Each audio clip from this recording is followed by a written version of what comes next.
Good morning. My name is Katie Simmons. I'm President and CEO of the Chico Chamber of Commerce, and I'd like to welcome all of you to our public safety meeting focused on downtown. This is a Team Chico production, and Team Chico is an economic development partnership with the City of Chico that's helping to reach all businesses in Chico and to meet their needs with services that we have here locally. I'd like to introduce our Chief of Police, Michael O'Brien, here. Good morning, everyone. I'm fighting a little cold, so bear with me, but it's good to have everyone here, and welcome. Thank you very much.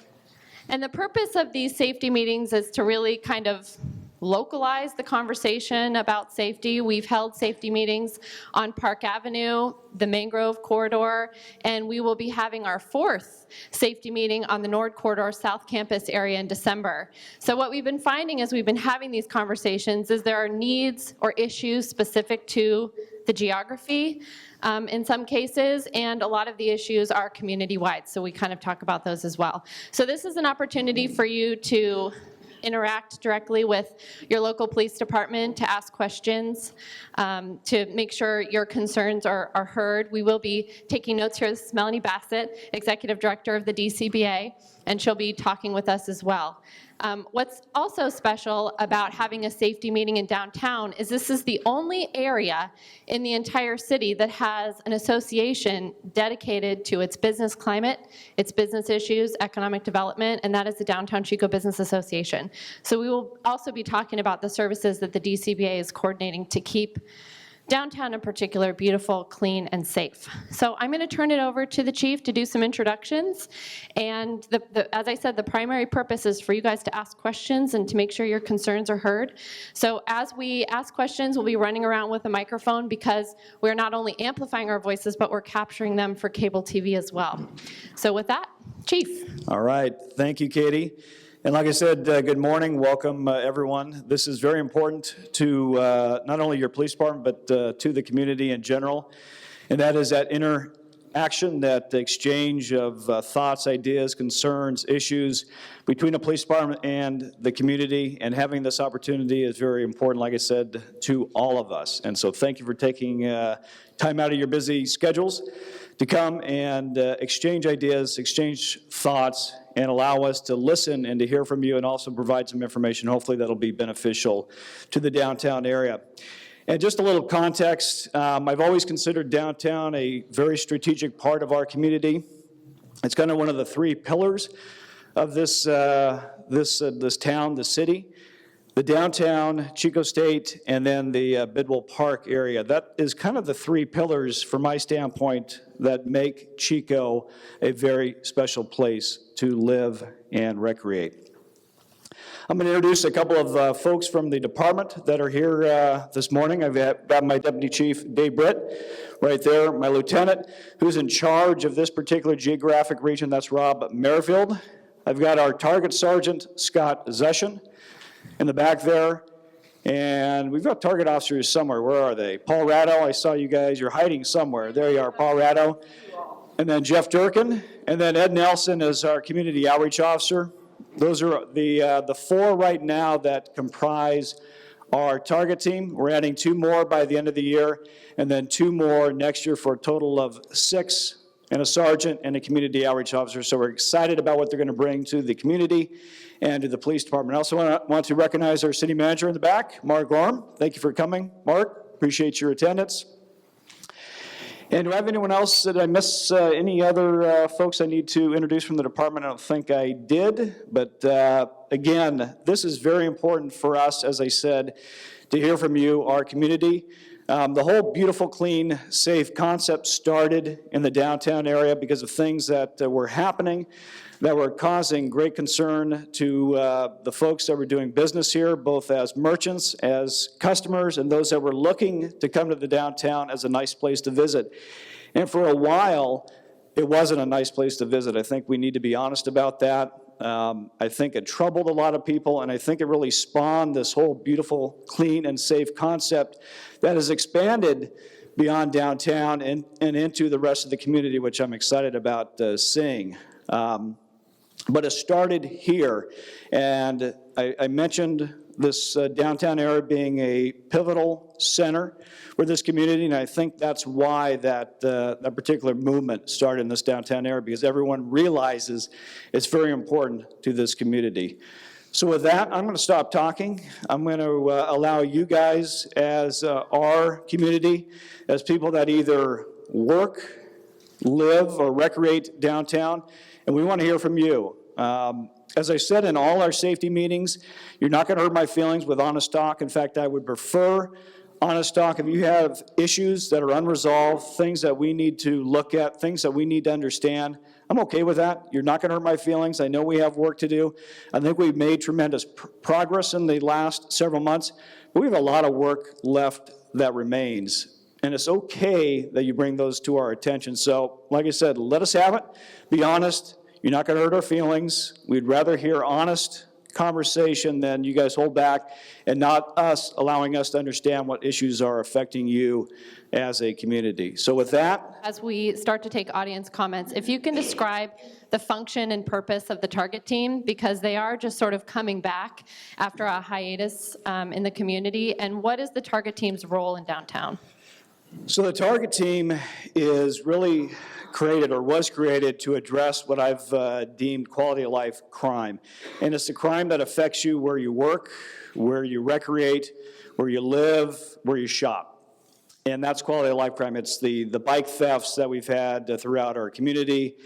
It's the burglaries in people's residences. It's the crimes that are not maybe the most sensational that we have in the community. It's not the murders, those kind of things, but it's crime that affects people very intimately, because it affects you in those four areas, work, live, shop, recreate. And we take those very seriously, because if you're affected in any one of those particular areas, your life's affected, and that is concerning to your police department. So the target team was designed and is designed to address those more effectively. Think of it like this. We've got a very strong patrol staff, good at what they do, but they're designed to go respond to a particular crime, 911, whatever, go in, deal with it, and then get out and address the next one. They're going from call to call to call. They don't have time to address systemically what's going on as far as maybe a crime problem in a particular area of this community. So the target teams, their design is to address those concerns very comprehensively with a number of different resources, not just police resources, but community resources to affect those crime problems long term. So we're not just going in, trying to address something very short term, maybe with an arrest or something. There's always a place for that. But this allows us to look at it a little bit more systemically and comprehensively, and hopefully have an impact longer term to those particular crime issues. So, as I mentioned, we've got Sergeant Scott Zushin, who is in charge of the target team as it is currently comprised, with 2 officers, and Ed Nelson, who is our community outreach officer. So their main goal and objective is to affect those quality of life crimes throughout our community, and it starts with downtown. We'll have 2 more that we're adding, as I said, at the end of the year, and then 2 more next year. And what our overall vision is, we have 6 beats in this community. 6 beats, 6 geographic areas in this city that our officers respond to, that we're responsible for. We want a target officer in each of those beats that can be your face, your connection to your particular problems and issues, and essentially allow that target officer to facilitate solutions to those problems that are occurring in those geographic regions. That is our design of that target team. That's what we're moving towards. And this time next year, we'll be fully in place to do just that. Yeah, I was hoping that Scott could come up and share some of the projects that you're working on. I think it would be helpful for the folks to hear some of those projects, the progress on them. Scott loves coming up and speaking, so I'm going to turn it over to Scott. Thanks, Melanie, I think. No. Thanks for coming out this morning. I know all of you have very busy lives, but it's important to us to be able to relay our message to you, and for you to be able to ask us what we're doing too. So thank you. I'm very honored to be up here to speak to you about it. I am in charge of the target team right now. as it's comprised. We don't have a large team, but we are doing a lot with what we have. You may not know that starting in January, I had 2 guys also that we were doing downtown footbeat. We were known as the DTA footbeat team. So what we did is we started out in the downtown area to address problems with business owners were having with camping issues, trespassing, things of that nature, vandalism. We addressed that for about 8 months until we became the target team to address community issues. But realistically, we're doing the same in the community that we were in the downtown with the business owners. So it's just a larger scope now with a lot more problems. So bear with us until we get more people. I think we were relatively successful in the downtown with some of the things we did. Primarily just being a face to the business owners and somebody that they could call to address their issues at the police department. I don't know if any of you saw what we did at Has-Beans with the trespassing issues there. That was kind of our where we got a foothold downtown with some of the issues we were having. A lot of trespassing issues there, fights, things of that nature that weren't getting effectively addressed. So we creatively looked at a way to identify the people who were the main cause of those issues and try and keep them from that property. It seemed to work. And it kind of caught on. And I think the public caught on in a way that they were able to recognize that they could be part of the solution too. So that's really what we're aiming at as a team, is to incorporate our resources with yours to solve quality of life issues in the city. Right now, a big project that we're working on is with Stairways Programming. Mike Medeiros sitting in back there. He's running a very successful outreach program that we're able to identify people in the community who are ready for assistance, either with mental illness issues or drug abuse issues, and get them off the street into a place that really identifies their needs and gives them their dignity back so that they can start working towards a more productive life, in their own way. Not what we expect them to do, but what they really need. So that's a really exciting project to be part of.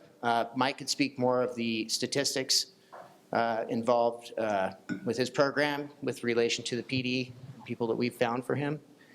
We're also working with the ACS program, the Alternative Custody Supervision Program out at the jail, to kind of do the same and identify people who are getting out of custody, who would normally be returned to our community with an ankle monitor and just be set free, and get some of those people into Mike's program or into a program that will start identifying their needs and making them a productive citizen. So those are 2 exciting projects that I'm working on right now. We also have what we call maintenance projects that we've identified throughout the city, one of them being the railroad tracks between, 2nd and 8th Avenue. We're having a lot of camping issues out there, right-of-way issues on railroad property. We were able to partner with the railroad police. Officer Jeff Durkin headed up that project. A lot of fencing issues. Got railroad to come in and clean up a lot of those problems. Identified some people within the community that were camping on the railroad property that were suitable for Mike's program as well. So all around, that was a good success. We continue to maintain that. Still maintaining our downtown footbeat. We're also working in the park with the park rangers and the greenways to collaborate on ways to address a lot of the camping and vandalism issues we have in those areas as well. I know that there are a lot. Some of the technological things we're doing, we work a lot with Nextdoor. I don't know how many of you are familiar with the Nextdoor app. It's a neighborhood watch social media group.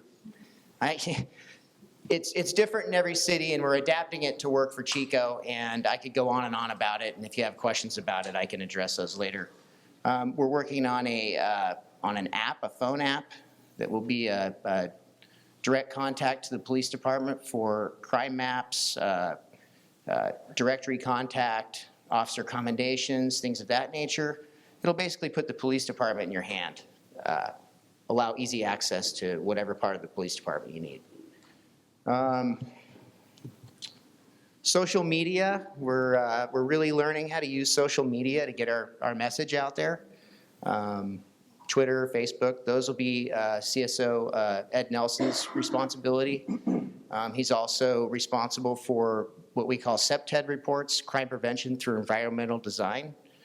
He can come out to a residence or a business, look at it, and identify areas that could be changed to lower crime in around that business. So it's a pretty exciting tool that we have as well. So those are some of the projects that we're working on as a team.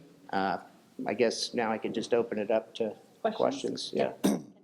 Let me just piggyback on what Scott was saying, though. That comprehensive problem-solving effort that he's talking about, working with folks like Mike Medeiros, who's a great guy. The only bad thing is he's a San Diego Charger fan. We forgive him for that.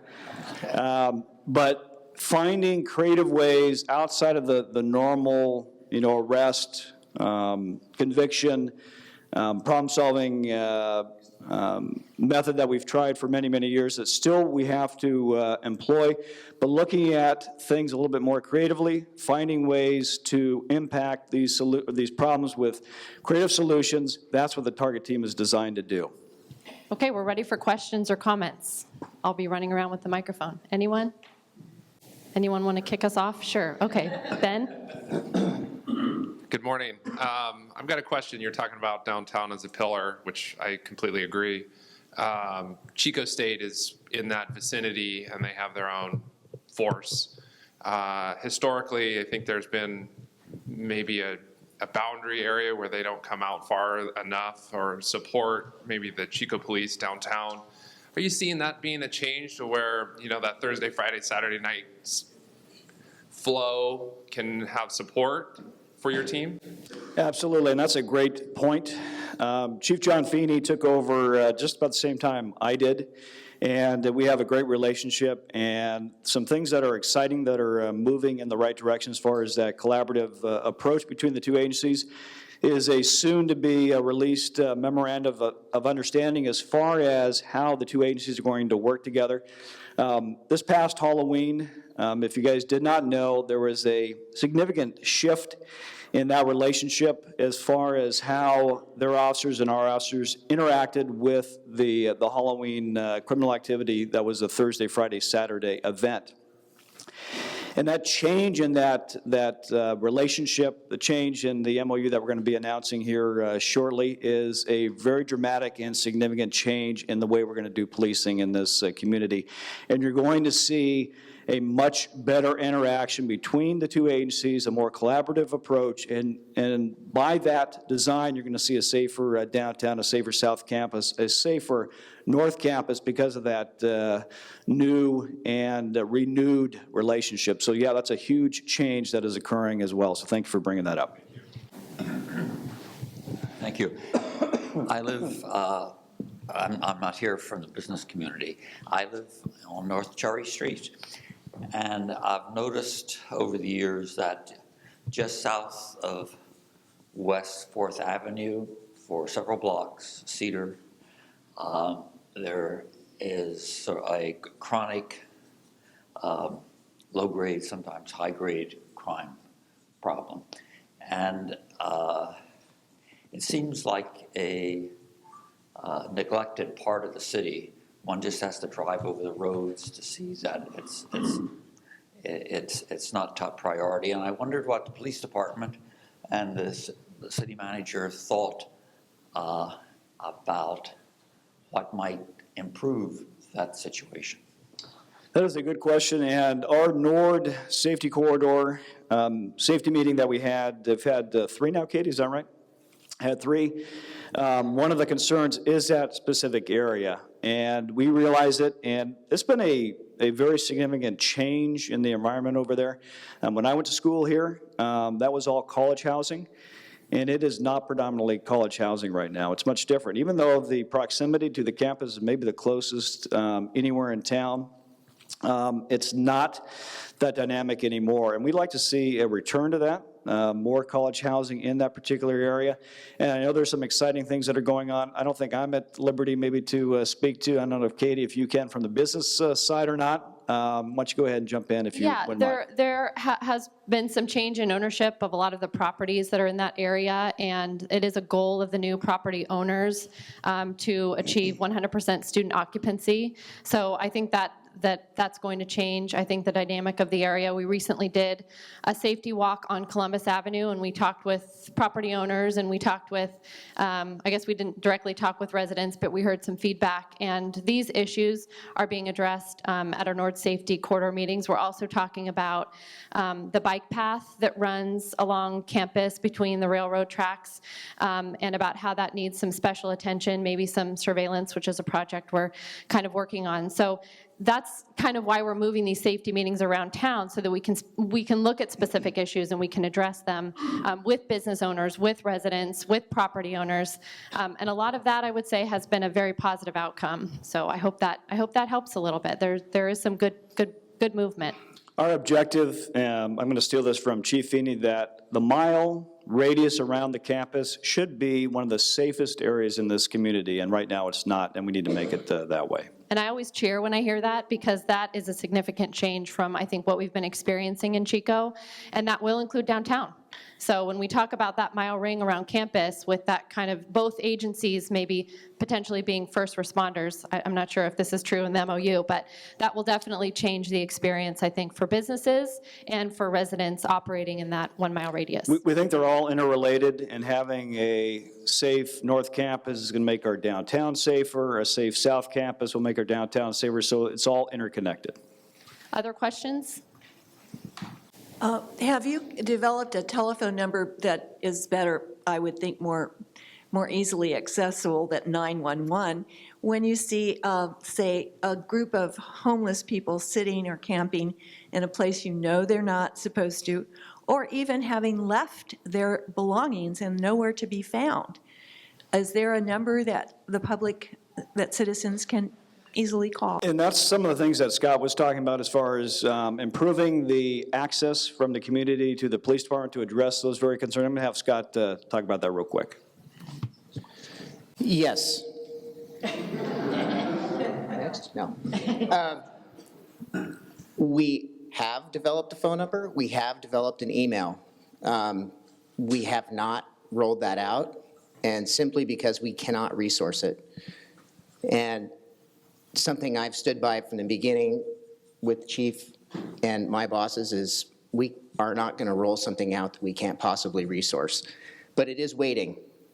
And once I have the staffing to resource it, it could be an effective tool to use. But until then, it would just be a dumping ground of information that may or may not get listened to. So until we can actually resource it and use that information, I would hate to put that out there.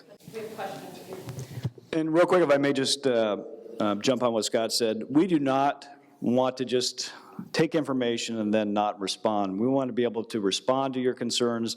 The last thing this community wants right now or needs is simply like Scott said, a dumping ground, a black hole for information to go and then nothing be done. We don't want to be that kind of police department.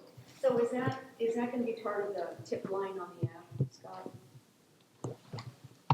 Yeah, the phone number and the email will be included in the app, and at the same time, we rolled out when we have the staffing to resource it. So, yeah, that should come out at the same time.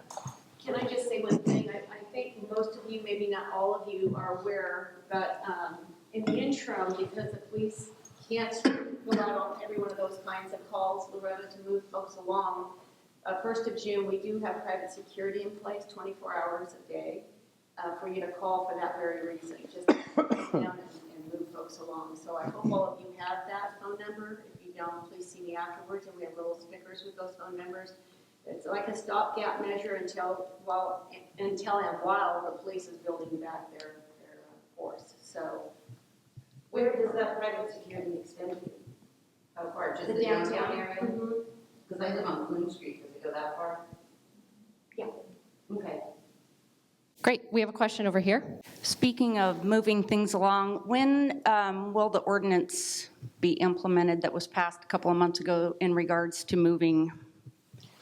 You're talking about which ordinance are we talking about? Because we've got several that are in the works. Yes. We're talking about the waterways and, yes. It's, What was the date, Dave? Council has requested that we come back first of the year to actually extend that waterways ordinance out throughout the entire city. So right now, I'm working with the city attorney on drafting that language, and we probably present it in January to actually make that citywide. But it is in effect. It started November 5th, so. And that was in regards to also out in front here and in the plaza, right? Actually, slightly separate ordinance, but what there's the ones for the campus itself, the city campus, and there's a waterways ordinance. There are two different ones. But what it is to everything that was applicable in the downtown plaza and made it applicable to the entire campus. And also, both of those gave us a misdemeanor component, which means if we have repeat offender or problem children, we can actually put cops on somebody to solve the issue, which we've never had before. So that's the real teeth in it, is if you have one as option, it's absolutely creating problems, and there's no other solution, then we can go that route, of course. But we'll be looking at expanding that throughout the community, not just the waterways, not just this campus, which extends from the park all the way to the end of the parking lot back to the east, just so you're aware. Does the sit-lie ordinance affect the plaza? The sit and lie ordinance is strictly to sidewalks. So from the curb line to the edge of the sidewalk, not the interior.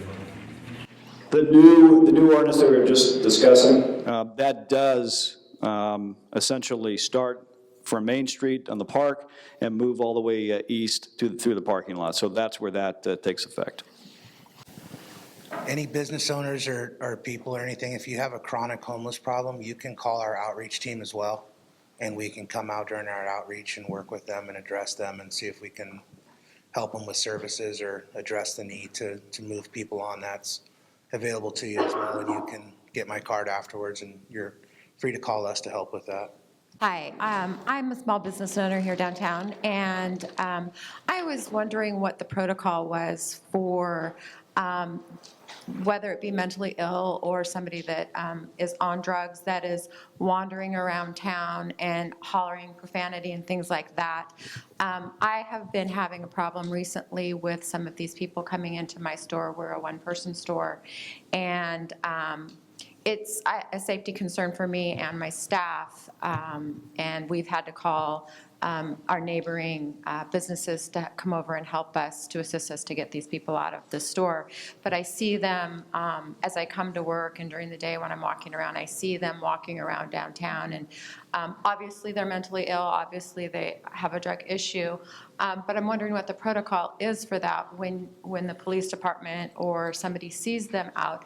Is there some type of a program where you can take them into custody, maybe not necessarily arrest them, but until they can compose themselves so they're not out on the streets frightening people and then coming into businesses and frightening, our staff and things like that? So the short-term answer is if you're threatened by someone in your store, call us. We'll come and we'll deal with it. That's the short-term answer. Long-term, the relationships that we're building with Stairways, with behavioral health, those are the services you want to get to those folks that need it, and Mike Medeiros is very proactive in dealing with individuals like that. I don't know if, Mike, you want to talk about some of your outreach efforts, because I think that is an important component of everything that we do in the downtown area in particular. Okay, and I also think, because I'm watching people kind of shaking their heads, I think that there is or has been an experience, because we're being candid, downtown, that business owners have called when they have felt threatened and haven't gotten a response, or it's been a delayed response. Is that still the experience? It's always going to be based upon what's going on in your community right now. If we have 10 people calling 911 because there's a domestic violence call, other violence, we're going to go to those first. It doesn't mean that we won't go to help you. That's not the case. As long as we have officers to go, we will send them in and respond. But I guess really what my question was, what the protocol is prior to being proactive instead of reactive. Right, right. When we have these people that we Right. notice that are out, and the behavior obviously is showing that there will be a problem eventually. What is the protocol for that, or what are their rights, or the police department's rights to try to assist them and find with them someplace to go and interact with them? That's a good question. It's a multifaceted answer. I'm going to have Scott maybe talk about some of the things that we've done as far as that, some of the work we've done with behavioral health with Mike Medeiros and Stairways, because it's something that's affected not only downtown but throughout the community, and people kind of throw their hands up, what do I do with this individual? So I'm going to have Scott address that real quick. We're really talking about a rather complex social issue that in the past we've dealt with by putting handcuffs on people and taking them to jail. The problem goes away for a while, we don't see them, maybe they move on. The criminal justice system was very effective in dealing with mental health issues for a long time. It's just not the case anymore. Was it really effective in dealing with the issues in the past? I don't think so. So I think we're really in the beginning stages of looking at ways to proactively address a lot of the addiction and mental health issues that we see in our community. You look at a lot of other communities here in California or other states that have centers that people can, that police officers can take these people to, these people who are suffering, you know, that haven't had dignity for a long time and haven't had their needs met for a long time, and get those needs met and see them live a more productive life. So I think we're really in the beginning stages of starting to create a structure to address that social issue that we have. What we're doing proactively right now, for the last 10 months, we've been meeting with mental health, we've been meeting with outreach, we've been collaborating with all of the resources that we have in that community to identify the group of people that we're seeing on a regular basis with those issues and find solutions to each one of their cases. It's a very resource draining process to, when you think about, I don't know, I'd like to say like a handful of people cause hundreds of problems in the city sometimes, you know? We're really looking at maybe 20 to 30 people that have issues that you're speaking of that need help. And so short term, like the chief said, all we can do is call and you know, I'd like to see the police come out there and deal with the issue short term, but long term, we need to start looking at projects that, for example, that Michael's working on at Stairways Programming, projects that we're working on with the jail to identify people with needs that are coming out of custody, projects that we're working on with mental health to identify people who may need specific care, and not care that they'll agree to, care that they're just going to need. So we're dealing with a very complex social issue, and it's going to take time, and we're still in the beginning stages. And I'm sorry I can't answer with a more definitive answer, but that's kind of just where we're at right now. I guess that's a question too for Melanie. You know, you mentioned AG security. Are they an option, or would we even be advising business owners to call if the case is really someone who's mentally ill and maybe unstable? Yeah, they can move them along on the sidewalk. So all these different issues that we're talking about, this quality of life crime I mentioned, it really is the result of a number of things. Like I said, it's multifaceted. It's the effects of prison realignment. It's the effects of Proposition 47, which has rendered our drug courts ineffective, meaning those that really need help with addiction problems are not getting that help because of some of the changes in laws.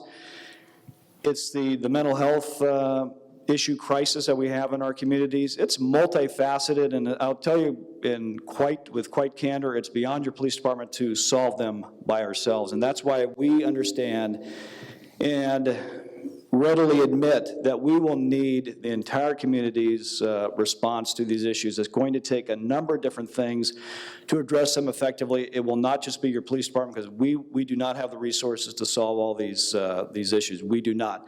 But partnering with the rest of the community, I think we do, and we can make a substantial and I think significant impact. My name is Ron Janis. My wife and I met, excuse me, going to college here in '68. We left for 40 years. We came back because we have a 9-year-old and 11-year-old grandson here in town. And one of the things that she's enjoyed when we first came back 7, 8 years ago was when there's a performance at the university, she'll bring them downtown, let them select where they want to go to dinner, walk over to the performance, and park downtown. And she's become very, very uncomfortable where she does not want to do this. And without me going to the performance, I'm looking for any ideas where they can continue to do this. And that's a good point.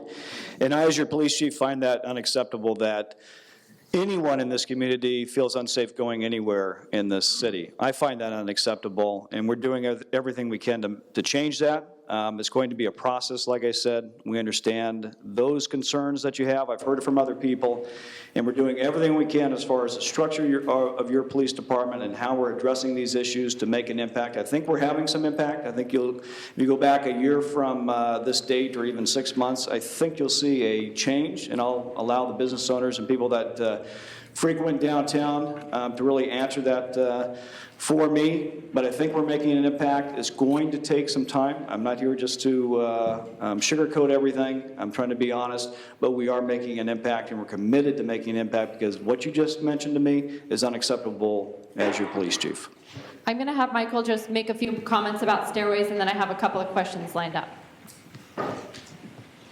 Well, not so much about stairways, but about the target team and what we're seeing on the street. So right now what we can announce is that through the target team, we've taken 13 of the most chronic, what people would consider the problems downtown. They're housed, they're programming, they're doing great.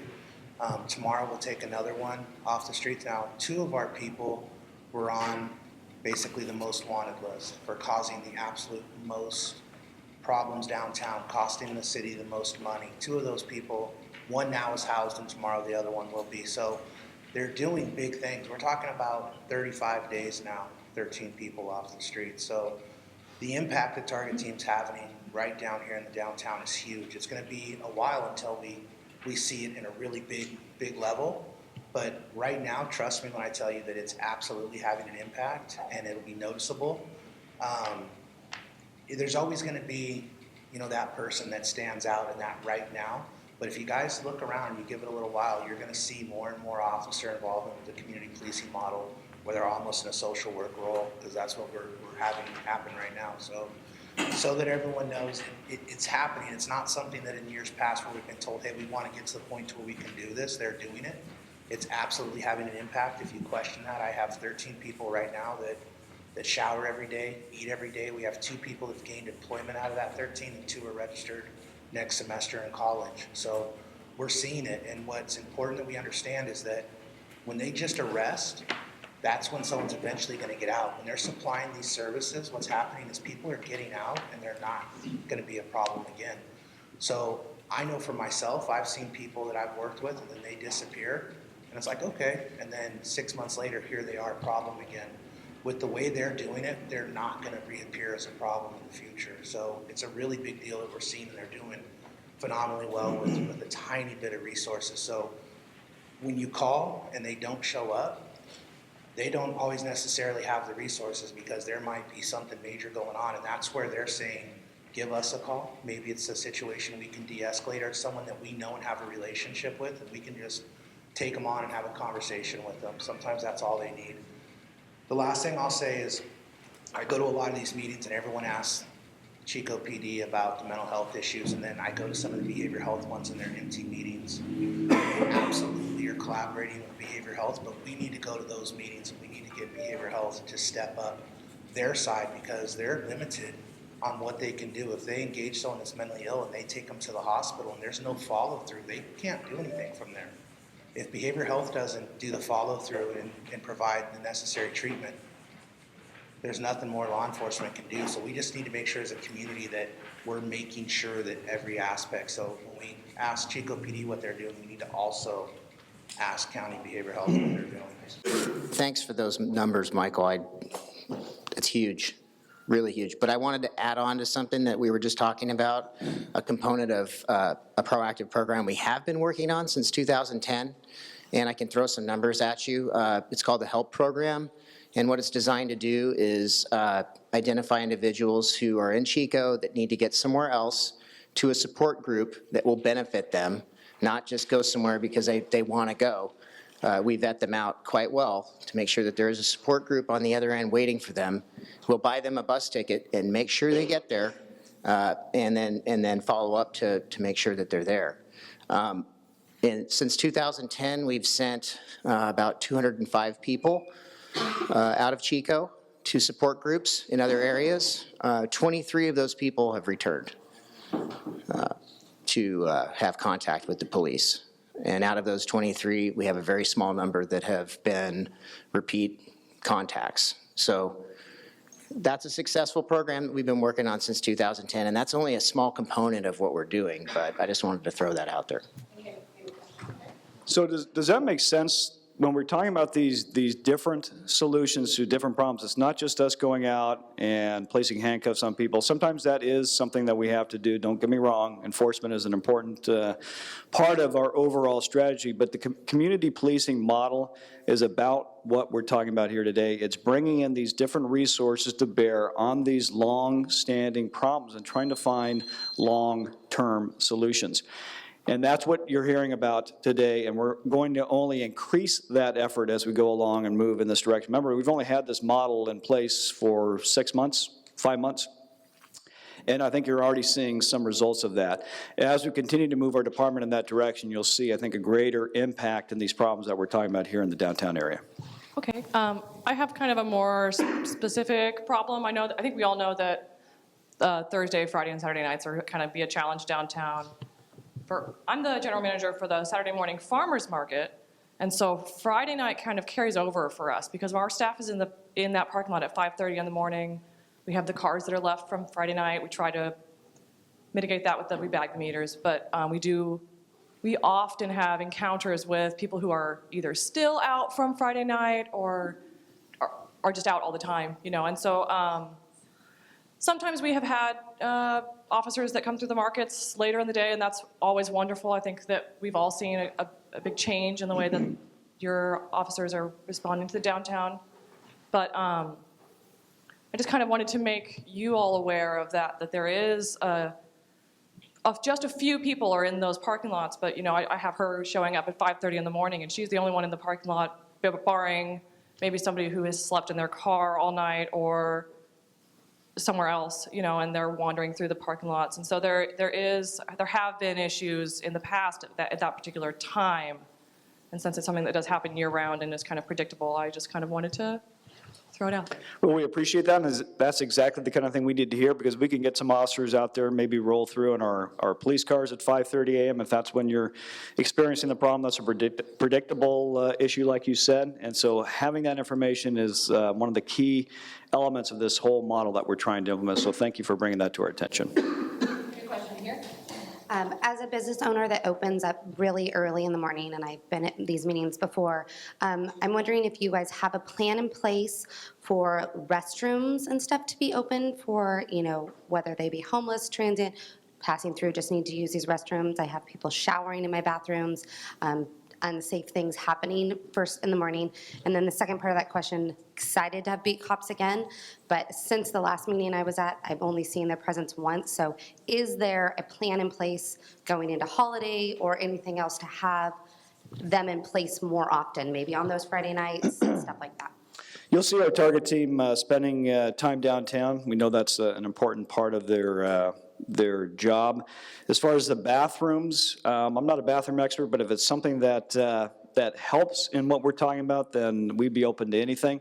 But we need to look at it comprehensively. Does it cause more problems, or does it actually solve something? And that's, I guess, part of the evaluation that we'd have to do on that particular issue. But we are open to anything that makes it safer for you and the rest of the folks that are coming downtown. I think what she's talking about too is, with the closure of the public restroom in the plaza, which created significant issues, I think, which is why it's closed now, the businesses are feeling the impact with their facilities. And I think they were closed because people were thrashing them, doing things in the bathrooms that they shouldn't do in a bathroom, that type of thing. And now it's moving into your business. So, and that's, I guess, what we need to evaluate and see if there's more value in opening those bathrooms up versus what you're being impacted by. Right, and I would welcome the opportunity for any officer to come sit in my store or sit in their car outside of any of our businesses downtown when they are not on a call, because I think that would eliminate some of the problems that we're faced with inside our four walls. Sure, absolutely. I think the restroom, I know that's not a fun topic, but I think that's something that should be a follow-up from this conversation, because I know the public restrooms are closed for a reason, but I also know that the businesses are kind of feeling that impact. So maybe that's just a conversation we can continue. Absolutely, absolutely. Good point. Okay. I'm rinsing out my entryway from people urinating and defecating in, our alcoves. So not only is it coming inside the business, but we're finding it in our entryways, and it is a problem for us also. So we will evaluate that. That brings up a good point. And like I said, that's one of the values of this, is to hear these specific complaints that you have, these concerns that you have in your businesses, because it opens our eyes up to maybe some different solutions that we haven't thought of. We don't have all the answers, and that's very helpful. So thank you. So I didn't hear the answer to the question about the downtown, like the walking beat. Was there? So we will have our target team and other officers downtown. We don't have a dedicated downtown team at this point. We don't have the staffing to support that, but we can get officers downtown more, and particularly during the Christmas season. Next summer, one of the plans that we have is to take our C team. Our C team is essentially the South Campus party team that really is not as essential in the summer. We're going to take that team and pair them with our target team, essentially give us 2 target teams so we can address very comprehensively and very intensely for about 3 months the downtown issues and the park issues, deal with those issues early on, and hopefully have that carry into the next fall. I agree with what she said 100% about if you ever have downtime or whatever, to have your presence there makes a big difference. I deal with a lot of sketchy stuff at 7 in the morning when I'm coming into work, and I see the presence make a difference. Good, thank you for that. And we will certainly do everything we can to have a better presence. City manager reminded me that tonight on the agenda is a conversation about the public bathrooms and the closures and reopening them. So Is that an opportunity for businesses to come? it's just the start of the conversation. It's to bring it up to be agendized. Okay. Yeah. That's good to know. Yeah. Okay. I was wondering, with that new ordinance coming through, is that going to apply to the grounds at the municipal building? Are they going to be dealing with that situation? It will. It'll essentially be from Main Street, where the park begins or ends, depending on your perspective, and move all the way east through the campus area here into the parking lot to Wall Street. And then I'm also wondering, is there anybody dedicated to dealing with the graffiti? And I don't mean just painting it over, but actually trying to figure out who these people are, because you used to have that. We did, that was a while ago. We do not currently, but certainly if we have an ability to track down who may be doing a lot of the tagging, then certainly we're up for that. The graffiti removal team is still in effect. That's not a police department function, but it's a city function. And so we still have that to remove the graffiti. Graffiti doesn't seem to be quite the problem that it used to be, which is a good thing. It seemed to really spike, I'd say 10 or so years ago. It's a little bit waned, which is a good thing, but we don't like leaving graffiti anywhere in this community because it just encourages more graffiti. It's part of the broken window theory, which says that you leave a broken window in a vacant building, then the next thing happens is, different levels of crime because of decay and inattention. So we don't want to leave anything like graffiti up. We do not have a dedicated group, though, to investigate that, but we can certainly look into anything that we have some leads on and can prosecute. Yeah, because I'm seeing repeat, it's the same tag over and over. We keep painting over it, and it's like, okay, well, we know who this is. Well, we may know who it is or we may not. It just depends. Certainly, if we have an ability, like I said, to track those individuals down, we'll do everything we can to do that. Doug, are you saying you're seeing an increase as well, or just repeated tags? Just lately.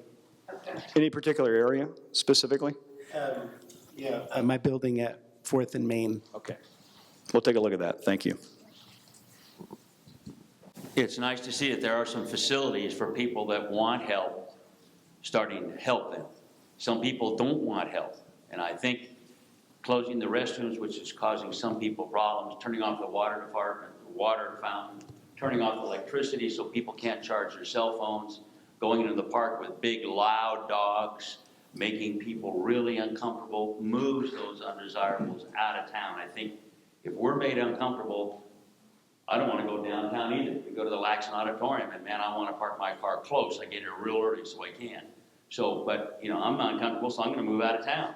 So if we make these people uncomfortable with dogs, a lot of patrolling, I think that's great. I think we're heading in the right direction. So I think we are too, but like I said, these are very complicated problems sometimes, and sometimes you need to take one tact for a while, and then maybe that tact needs to change because of a shift in what that problem has become. And so as we talk about this, you can see that these are very, very complicated issues that we're facing, and it's not something that Chico is facing alone. It is everywhere in California. The effects, as I said, of prison realignment, of Prop 47, it's affecting every single community, and I think every single community is trying to grapple with, well, how do I deal with this? And one of the areas has been the homeless transient issues, and we have long stated that it's going to take both accountability and compassion for us to impact this problem in an appropriate fashion, and that's what we've tried to do. First, thank you for coming again. You know, what you're doing, what we're hearing is amazing progress. Kind of shifting it a little bit, I have 5 kids in the school district around the area from high school down. And one of those areas is talking about graffiti and our public. Have you guys thought about going back into the schools more? I saw some recent activity at, I think it was Marigold, but go into the high schools and talk about these target teams and talk about what you're doing so that somebody with a negative energy can maybe be steered away because of the consequences. Sure. A couple of things on that. We do think interaction between our police officers and the schools and children is vital for a number of different reasons. We applied for a school resource officer grant, was unsuccessful, and obtaining that unfortunately just missed out by this much, as they say, but we have looked at other ways to get officers in the school. One of those ways is the Adopt a Cop program, which is essentially our officers who have adopted schools throughout the district here in Chico. And we'll go out and hang out with the kids, either at their lunchtime, maybe go to an assembly. We've had a number of things that we've done throughout the year in the school district. We'd like to see that increase, and I think you will see it increase, but we value that same relationship you're talking about between officers and kids. We value that as well. We think there's a lot of important things that provides, and one of those is just safety. Having a police car out in our schools in this day and age is an important thing. But ultimately, we would actually like to see school resource officers back in our schools. We think that's a very valuable program. Right now, we just do not have the staffing to do it, so we're making do with what we have to the best of our ability, but we do not have the staffing right now where we can put officers into those schools full-time. We do have part-time programs in place, so. So one of the things that we always ask as we conclude these safety meetings, because we are at about 60 minutes, is there interest in coming back, you know, in a couple of months or at some point in 2016 to this very same space with the very same people to have this conversation? Is there interest in that? Can I see hands? Because some of the things, you know, obviously one of the things that we recognize when we have a discussion like this is that, you know, we kind of leave having certain questions answered, but we leave with a lot of questions still kind of unanswered. And the DCBA is really set up to be able to answer your questions throughout the year, but I think coming back and meeting with our police department and hearing that they're in a little bit of a different place, maybe even more of a positive place with additional target officers, you know, in several months would be good. And I think with the mobile app and Nextdoor and all of these tools that are kind of being built and put in place are definitely going to help better connect the community with the police department, because we do recognize post-recession, post-AB 109, post-Prop 47, that it's going to take a village, it's going to take the community to be really proactive, to have resources like AG Security, to be talking with Michael Medeiros at Stairways, to be connecting with the people who really can help us all make a difference. And I think that's really the purpose of these meetings. So I'll conclude there if you want to say a few words. Yeah, and I just wanted to let you guys know that if you didn't know, many years ago I was actually a downtown bike officer back in the mid-90s. Now, you weren't supposed to bring that up, Melanie. That was supposed to be our little secret. It was a style back then. If you look at basketball players from that era, they all had short. It was just the way it was. But I've always had a special place in my heart for the downtown because I've worked it. I understand the value of it to our community, and we're committed to seeing it thrive and grow and be safe for all of you. And just be patient with us. There's a lot of things that are working against us. We're going to fight against that and do everything we can to make it as safe as we possibly can for all of you. So with that, I'll conclude. And thank you. And I think from the Chamber of Commerce perspective, too, we just released a community vision, and safe community is at the top of the list, because we know that has been our #1 priority for the last several years. And it's in discussions like these that we recognize opportunities to connect to really make this community much safer. So thank you so I much. think the last thing is, I don't know if everyone is aware, but, you know, for about 8 months, we've been holding like a monthly community policing meeting, and we have one this afternoon, and all the different agencies and mental health and the police department and HE security and our downtown ambassadors and all of us, the 2 shelters, stairways, all get together and work. So we're all working collaboratively, and it's really, I think, making a big difference. We're all on the same page. Like the chief mentioned, it's probably the top 20, 30 folks that are really causing issues in the downtown area, and we're trying to figure out how to get them the help that they need so that isn't happening anymore. So there's a real holistic approach happening, and I really, really love the chief's mantra, and that is there has to be a balance between accountability and compassion, and that's what we're working for. So I really appreciate all of you being here today. Thank you. Thank you.